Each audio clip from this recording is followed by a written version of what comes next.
At the 2022 BRICS summit, China's President Xi Jinping compared the BRICS economic bloc to a giant ship sailing forward against raging torrents and storms. At first glance, BRICS is made up of 5 seemingly disparate countries: Brazil, Russia, India, China, and South Africa. But it's their status as some of the world's biggest emerging markets that brought them together.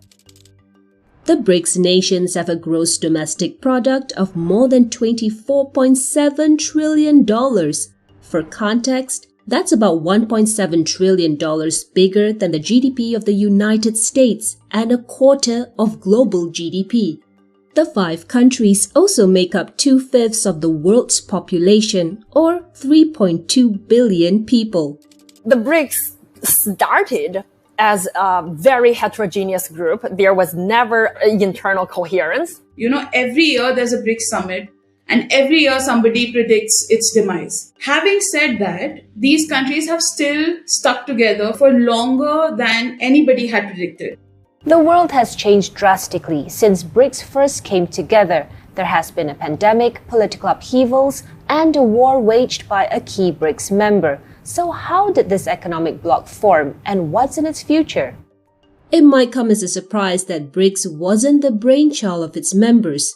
In 2001, Goldman Sachs' then chief economist Jim O'Neill coined the acronym in the paper Building Better Economic BRICS. He predicted that the economic weight of the grouping, which at that time referred to Brazil, Russia, India, and China, would grow, which at that time referred to Brazil, Russia, India, and China, would grow over the next decade, with the potential to eclipse the world's biggest economies. The prediction proved true for the next several years, with the countries boasting impressive year-on-year growth. BRICS became a popular financial talking point, and the countries' leaders seized on the momentum. The foreign ministers of the 4 countries first got together in 2006, and their leaders met on the sidelines of the G8 meeting in 2008. A year later, the first BRICS summit was held in Russia, and South Africa was formally added to the group in 2011. Since then, the leaders have met annually to discuss cooperation and global issues. Zhongyan Zoe Liu is a fellow for international political economy at the Council on Foreign Relations, an American nonprofit based in New York. When the BRICS first got together in 2009, that was at a time of global financial turmoil, especially in the West, starting from the Lehman Brothers collapse in the United States. But the BRIC countries, especially China and India, recovered from the crisis relatively unscathed, something that gave the group momentum. It wasn't until the commodity crunch of 2013 that the wind was taken out of the bloc's sails. Brazil and Russia's oil-dependent economies began to shrink, and investors started to write off the once so promising grouping. But even though BRICS was no longer front of mind for the West, the countries continued to meet. Charles Onanaiju is the director of the Center for China Studies, a think tank focused on promoting cooperation between China and Africa. BRICS represent a framework of new opportunity to engage issues that are very critical to global governance. This focus on global affairs has drawn comparisons to the G7. The G7 stands for Group of Seven and consists of the world's most influential and advanced economies: Canada, France, Germany, Italy, Japan, the United Kingdom, and the United States. While the group represents about 44% of the world's GDP, the countries only make up 10% of the world population. You do see BRICS members consider themselves as a global governance structure. However, this drive to make BRICS as a global governance body that is alternative and supplementary to the existing system. Developed countries cannot be equated with emerging economies. Aparajita Pandey is a foreign policy commentator contributing to think tanks such as India's Observer Research Foundation. Emerging economies, you always have to see that their aim is to get better, get more industrialized, solve more health issues, make sure that their social spending doesn't outrun their income, making sure that they're conserving their environment while they are developing. Comparing them to a group like G7, it's just unfair. BRICS did manage to move back into growth territory, albeit at a slower pace, but the 2020s have had a rough start, and that's been no different for the BRICS economies. Against the background of a COVID pandemic, subsequent economic shocks, global supply chain reconfiguration, we are also dealing with the Federal Reserve in the United States is hiking interest rate. And while much of the debate is around whether the bloc has proved to be a success or a failure in achieving its full economic potential, the fact is that BRICS has managed to stay together despite its diverse grouping. And in that time, they've rolled out their own financial infrastructure. This includes establishing a reserve currency to challenge the dominance of the US dollar, and their own alternatives to the SWIFT system, which is a messaging platform used by banks worldwide to make financial transactions.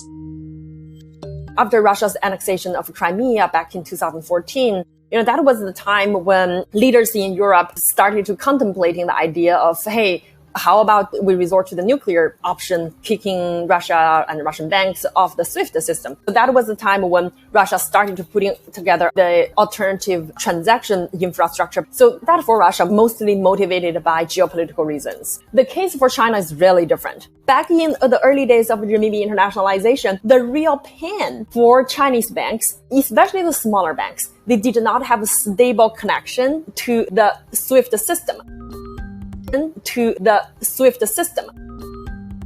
Chinese policymakers started to think about how to harmonize this renminbi infrastructure with the international infrastructure. But since US-China trade war in 2018, it seems that there is the increasing risk for Chinese entities being sanctioned. Hence, a lot of Chinese policymakers started to think about how, China can use existing infrastructure to provide a hedge or an insurance against possible sanctions.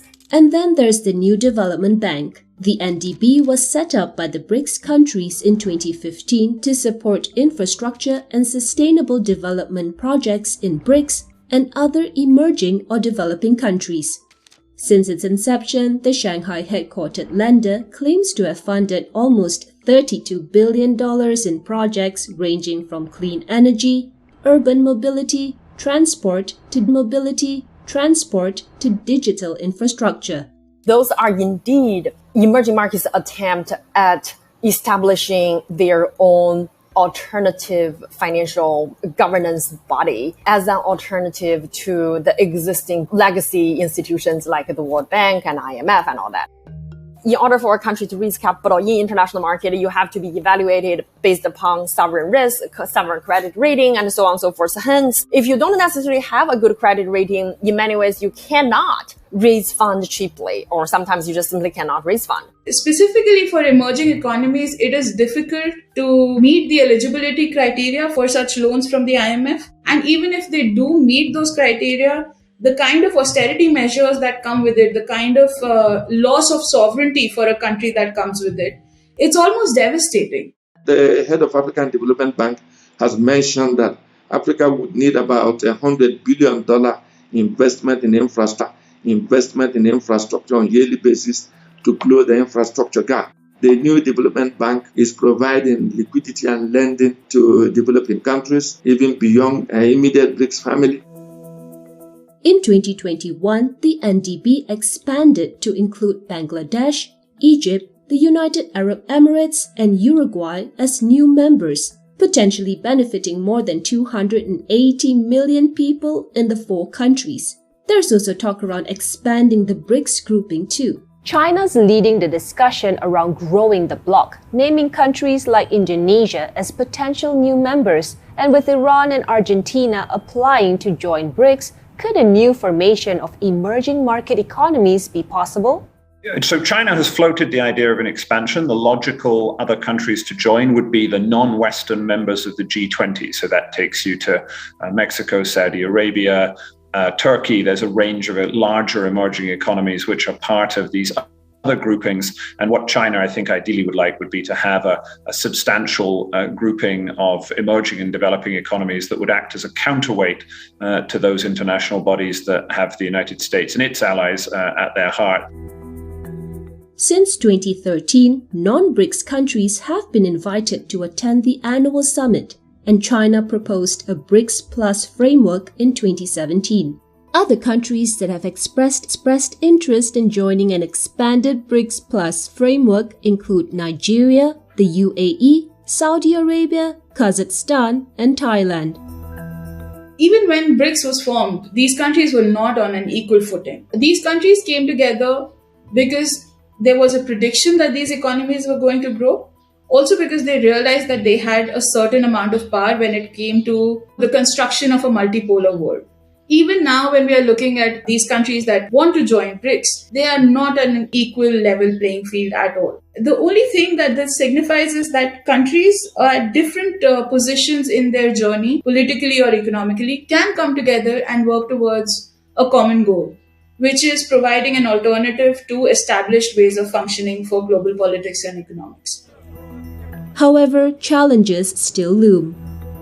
As it is, it's not like the existing BRICS members have been the best of friends. China and India have had territorial disputes, while anti-China rhetoric became a staple for Brazil's Bolsonaro administration during the COVID-19 pandemic, signs that solidarity amongst the BRICS nations might prove to be a challenge.